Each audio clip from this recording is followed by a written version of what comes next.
NEWS19. Pakistan's parliament is gripped by fear of an Indian relation following the Pahalgam terror attack, with Deputy Prime Minister acknowledging that India is seriously considering aggressive military action. Let's have a look at the report. I have some prepared remarks that I'll share with you, and as Ravi said, due to some preoccupations, will not be able to take questions tonight. The Cabinet Committee on Security met this evening under the chairmanship of the Honourable Prime Minister. The CCS was briefed in detail on the terrorist attack on 22nd April. The impact of Pahalgam terror attack is now clearly visible in Pakistan's parliament, where fear of an Indian relation is being openly discussed.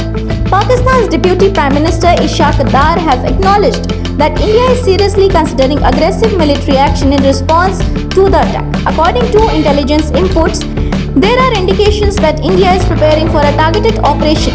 Ishaq Dar's statement comes amid growing international support from India after the brutal Pahalgam incident.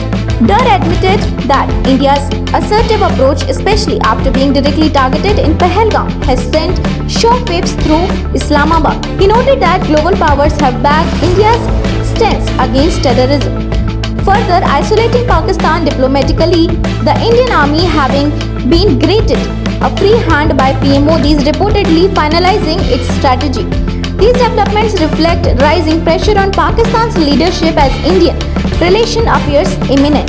The international community's alignment with India's right to self-defense has strengthened its position significantly.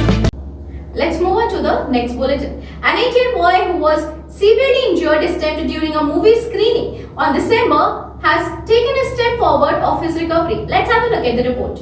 Although the injured boy still faces neurological challenges, the hospital reports that he is now stable, able to take food orally, and no longer requires oxygen or respiratory assistance. An 8-year-old boy who sustained severe injuries in stabbed during a screening of the film Pushpa 2 last December has been moved to a neuro rehabilitation facility to continue his recovery, according to the statement from Kim's Cuddles Hospital in Secunderabad. The child, Sri Tej, had been receiving intense care at the hospital since December 4, 2024. After he was critically injured in the chaotic incident, he was initially brought to the hospital by police and bystanders, who administered CPR at the scene. Although he still faces neurological challenges, the hospital reports that he is now stable, able to take food orally, and no longer requires oxygen or respiratory assistance. As per a report, tragically, the state also claimed the life of his 35-year-old mother. The incident sparked widespread outrage and led to the arrest of actor Allu Arjun on December 30 in connection with the case. He was released the next day on interim bail, later receiving a regular bail. In the aftermath, Allu Arjun and the film's production team contributed Rs 2 crore in financial aid to support the boy and his family. The Telangana government also pledged assistance. That's all for now. For more updates, stay tuned and keep watching NEWS19. Thank you.